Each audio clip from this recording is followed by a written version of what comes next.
I'm Dean, I'm the dad. I'm Laura, I'm the mom. And I'm Krysta, I'm the daughter. And together we are Family Plot. Wow, that was very nice. How is everyone today? Great. How are you? Mom is concerned. I'm trying to figure out why you were wanting to kick a pig to start off the show. I'm a little confused. There's a movie called Down Periscope starring the guy that... Same movie. Huh? I didn't recall them kicking pigs. Well, before they, as they're getting ready to leave on their journey, at one point, the guy that played Fraser Crane, Kelsey Grammer, his character, says, "Let's kick this pig and leave him squeaking from the feeling." To which someone else replies, leave them feeling, boinking from the oinking, and various other. Anyway, so it's very just inappropriate phrases for a well, it's all in your head anyway. I mean, you just it's up to the person listening to describe what oinking and boinking is, and anyway, the long story short, kick this pig is let's get it started. So and I like that movie, Down Periscope. It was a good movie. Okay. I'm fine. We had an SOS training at school today. I am okay. So wait, they trained you to eat slop on a shingle? No, not signs of suicide. Oh. Okay, now I have to put a trigger warning on the episode. Well, it is important And to make sure that we're looking out for ourselves and for each other. It is that month. Yeah, fair enough. Just want to say welcome to the show. If you're a new listener, if you're a returning listener, welcome as well. Hi. If you'd like to help us out, you can do a one-time donation through Buy Me a Coffee. Just really whatever you can spare, $1, $5, whatever. Yeah, we don't care. Or you can go through Patreon. Patreon is monthly donations. And there's Team Spa Day, Team Bunny, and Team Podcast. It doesn't matter. Everybody wants your art, Krysta. But if you want to do a monthly donation, and there's bonuses and things you get for being in the Patreon group. So, also just remember to share the show on social media if you enjoy it. If you don't enjoy it, we ask that you keep it to yourself. That's our contract with our listeners. Tonight, we traveled to Wotton Under Edge, a market town in the Stroud district of Gloucestershire, to visit the ancient Ram Inn. Built in roughly 1145 to serve as a temporary residence for the more skilled laborers on the nearby St. Mary's Church, and then temporarily became home to the church's first vicar. It later became an inn, and one where the spirits of drink and revelry were not the only spirits in this ancient house. Join us tonight as we discuss the ancient Ram Inn. But first, Krysta has some weird facts.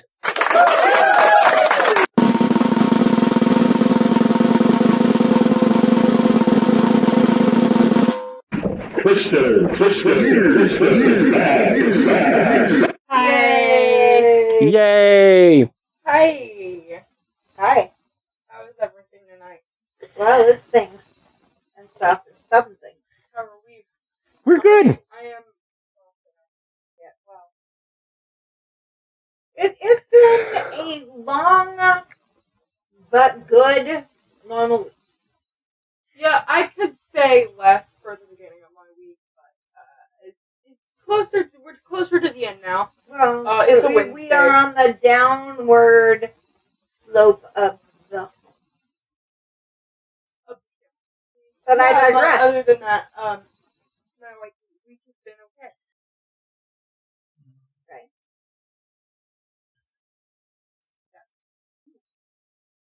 I'm good. I love Krysta. I love my Laura. Aww. That was sweet. Thank you, dear. We love you too. We do. Okay, so today we are going to be doing this facts about bighorn sheep. Bighorn sheep. Because if you did not know, bighorn sheep is the main breed of quote unquote ram. Because the rams are actually just male bighorn sheep. So if you're calling a female ram, stop. Cool. Actually, I thought the ancient Ram Inn was they had somehow got trucks in the 1100s, and they were Ford Ram trucks or Dodge Ram trucks. No. All of the truck people hate it. I probably won't, but I can. Okay, so today's facts are from travelwyoming.com by Travel Wyoming itself.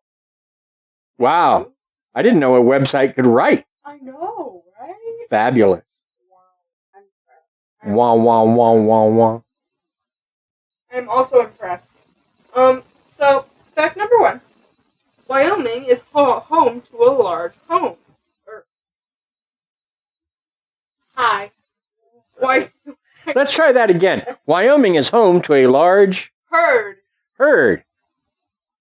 Wyoming's Whiskey Mountain Bighorn sheep herd is the largest wintering herd of the Rocky Mountain Bighorn sheep in lower 48 states. Nifty.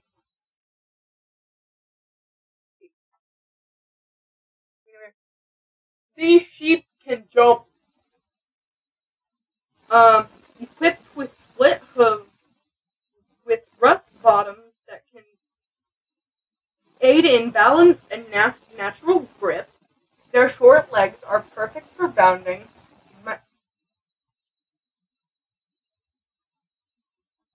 Mansky?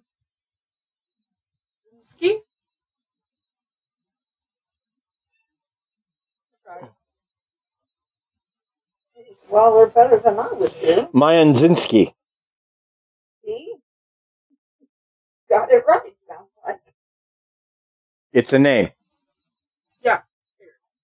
Has seen them jump large distances and navigate impossibly narrow ledges. These attributes, along with the keen vision, help them move easily around rocky, rugged mountain terrain, avoiding a predator along the way. Did you know that bighorn sheep film people skiing?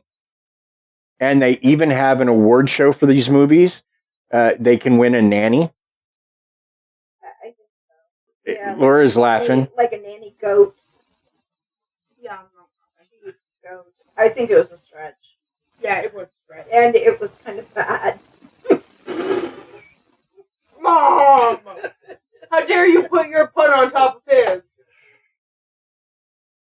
I think hers was funny too, but like... Shame!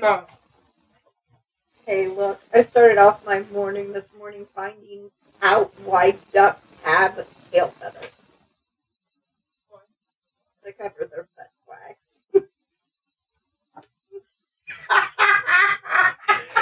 And Krysta just gave you a look like, why? Why did you do that to And me? Krysta quit the world. Quacking ridiculous. I'm ruffling her feathers. You're getting her goat. Excellent. Okay. Feeling sheepish, Krysta? Oh, for goodness sake. Can we not? Like, please. It's too late. It's been done. Please. Sonic is afraid. Rick's afraid. Rick and the skull guy over there. Rick is praying for his family to come and get him. Where did the frog go? Henry? Or Jerry? Jerry. Yeah, where's Jerry? In my binder. You took Jerry away from you. I took before you Jerry. were here. I'm sorry. It's okay. I'm sorry I took It's Jerry fine. from you guys. It's fine. Harsh environments are preferred. Bighorn sheep thrive in harsh environments and high altitudes. In fact, they live in some of the most rugged climates in North America. While they typically like to hang out above 10,000 feet, visitors have the best chance of seeing bighorn sheep during their quote-unquote rut season, mid-November and December, when they move into their winter range at lower elevations. Cool. Yep, you know they're in rut season if you hear Barry White playing on the mountains. Can't get enough of your love, babe. Bighorn sheep must be feeling romantic. Anyway, Yep, that was a stretch, but I like I have a Christmas present. Oh, the horns are heavy. Now I know this because I held one at a museum. Ah, very nice. You dropped it? Mm-hmm. Luckily it didn't break, because if it did, it'd kill me. It'd make me pay like $10,000. Oh my gosh. You just looked so much like Gwendolyn just now. It was frightening. What? Like, she had Gwen's face. Exactly Gwen's face. Huh? She sounded like Gwen. Sorry, go ahead. The horns are heavy. One of the most recognizable features of a bighorn sheep is the ram's male's large horns, which can weigh up to 30 pounds. I thought it was going to say something else. Mom! Bad! I know. I'm a bad girl. Oh my god. you've got to stop or Krysta will refuse to podcast with us anymore. 30-pound horns. Yes. And I thought my long hair was heavy. Wow. Surprisingly enough, there are two parts to a horn. A sheath overlaying a bony core filled with blood vessels. Wow. This helps the sheep to regulate their body temperatures as the climate changes. Interesting. Now, if you didn't know, I don't know if this is the same or not for them. I think it might be. But animals with horns, actually, their horns fall off. And they continue to grow after they fall off. Oh. And it bleeds real bad. It doesn't look pretty. Ew. Anyway, number 5. Males and females don't live together. Bighorn sheep live in social groups, but rams and ewes, females. Ewes are the female. Ewes, yeah. Ewes, and yes. Sheep. Right. Bighorn sheep. But they don't have the horns. Typically meet only to mate. Rams live in bachelor groups. And females live in herds with the other females and their young.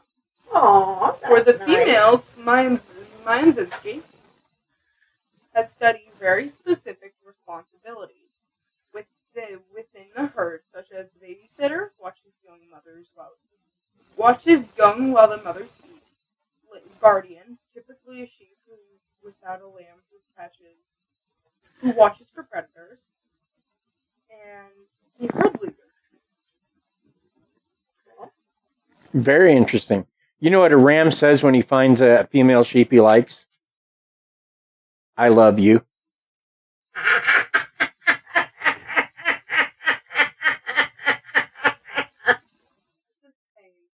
I think he's getting us back for all of those times that he was just not even all about our puns. Our bad puns. Yes, I believe so.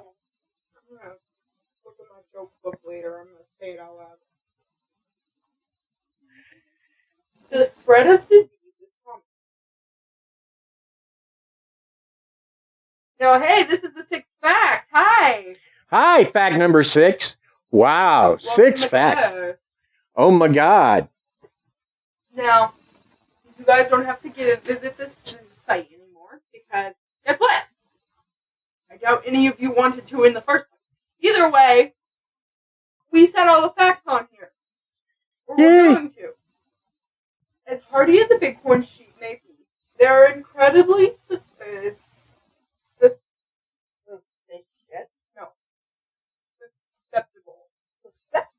Ah, very nice. To the spread of disease, I see. especially from domestic sheep. That's it. Well, Krysta? Yeah. When it comes to weird facts, you're the GOAT. I'm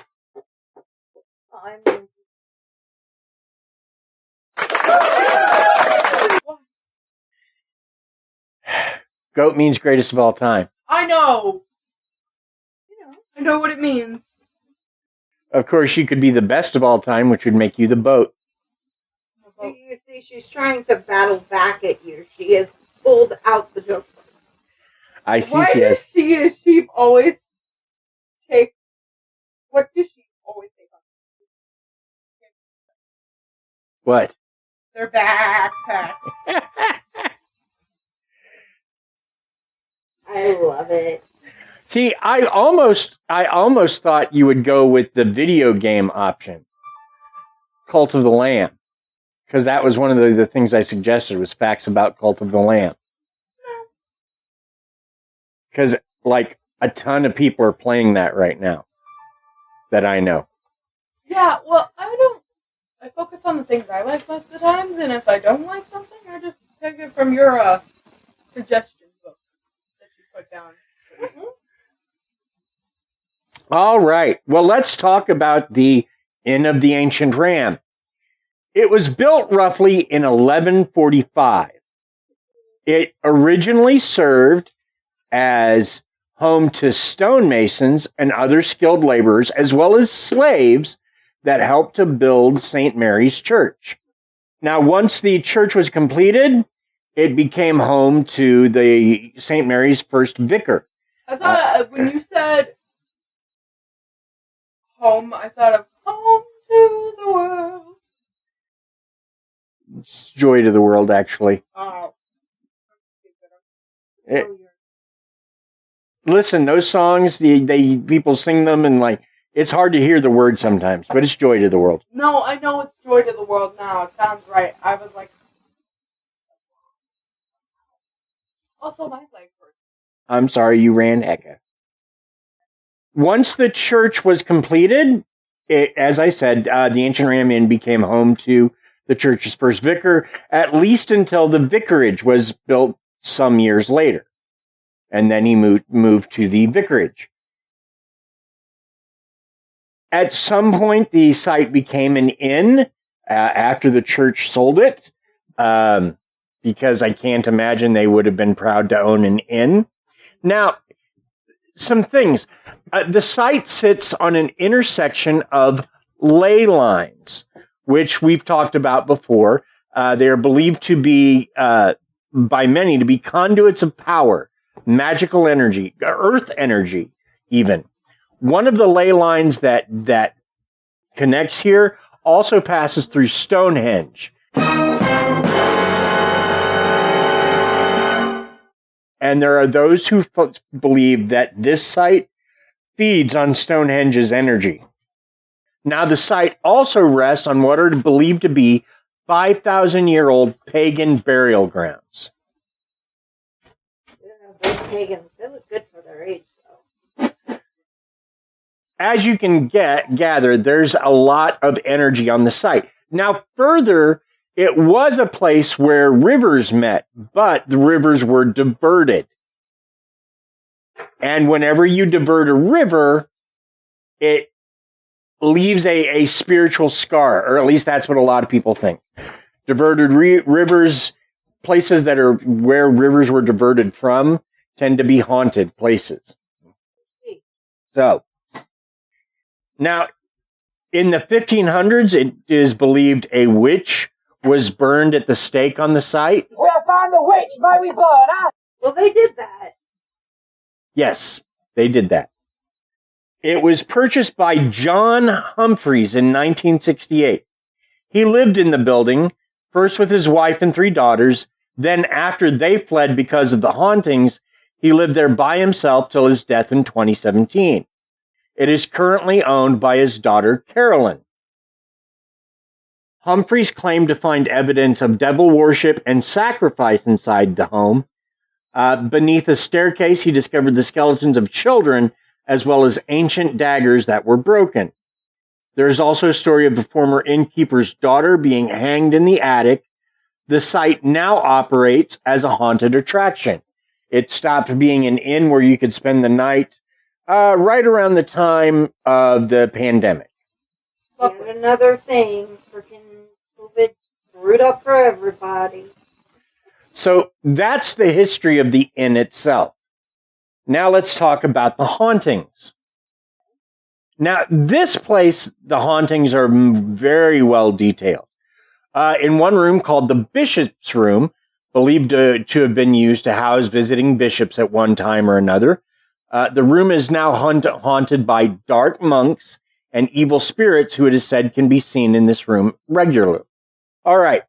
Another room is called the Witch's Room. It is believed to be the final retreat of the witch who was burned at the stake here. This room is haunted by the full body apparition of a female spirit, as well as shadow figures. The room also appears to house the spirit of a cat. Many think this might be the witch's familiar, and 2 children. Now, there is the room that John Humphreys picked to sleep in. This room is believed to be home to powerful dark spirits known as a succubus and an incubus, and have been known to attack those who spend the night. John claimed the spirits attacked him on many occasions. Wasn't an inn when he bought it. When he bought it to use as a residence and just to maintain. He felt like someone needed to look after the place. So I'm jumping ahead of myself.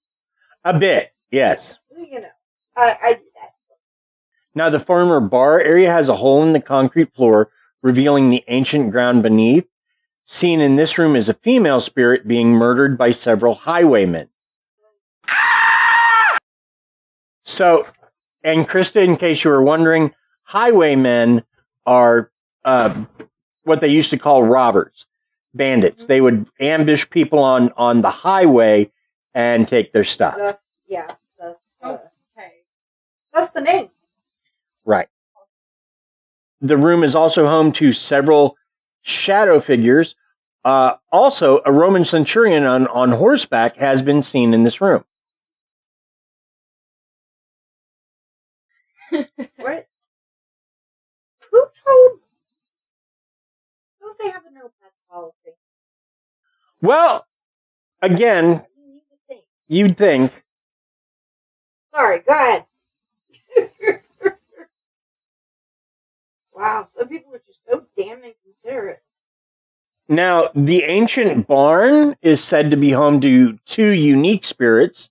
One is a male spirit who has reportedly taken a liking to blonde-haired females visiting the inn and has been reported to touch them in inappropriate places.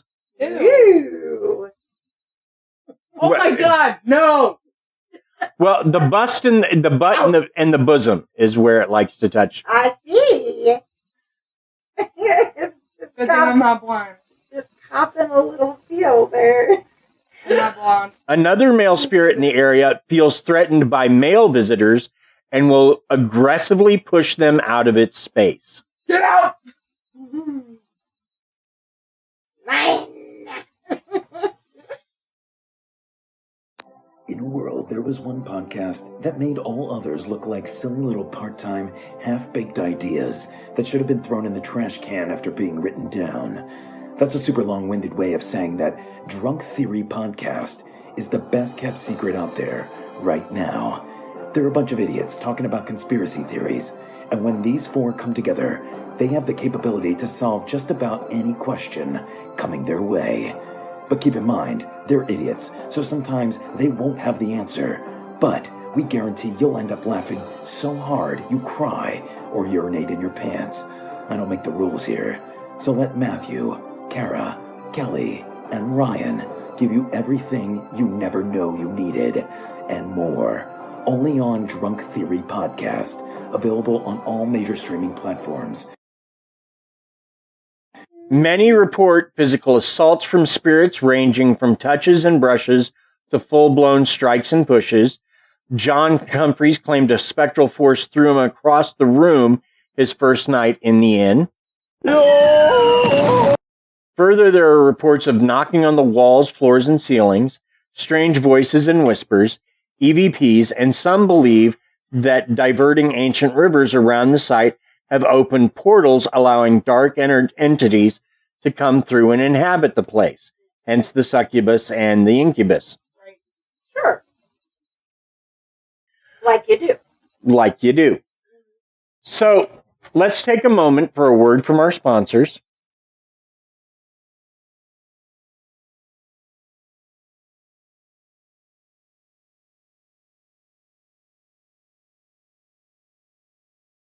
Hey, hon, how do you feel? Yay! Yay! I feel sponsored! So let's talk about the more famous ghost hunts that have happened in the place. Most Haunted, what I like to think of as the original ghost hunting show, it was a British show. They investigated this well-known and invested on the well-known and beloved British show. They investigated with both psychics and mediums in tow. Ghost Adventures, Zach Bagans and his crew did one of their famous lockdowns overnight at the inn. It was featured on the program Great British Ghosts. Kieran Butler led a UK paranormal study group to investigate the site with 7 others, including photographers and mediums and psychics. The Ghost Club, which is the world's oldest paranormal research organization, investigated the inn in 2003. Horror actor Nathan Head discussed the ancient Ram Inn on the Canadian TV program Aberration Into the Unknown. It's also been investigated for a Danish spook hunter show, and Swedish YouTubers Jock and Jonah have investigated the place. So that is the ancient Ram Inn. Your final thoughts on it, Krysta? Your summary? What do you think? Is it haunted? Yeah, I mean, if you were blonde, right? If you were a blonde girl. No one around you.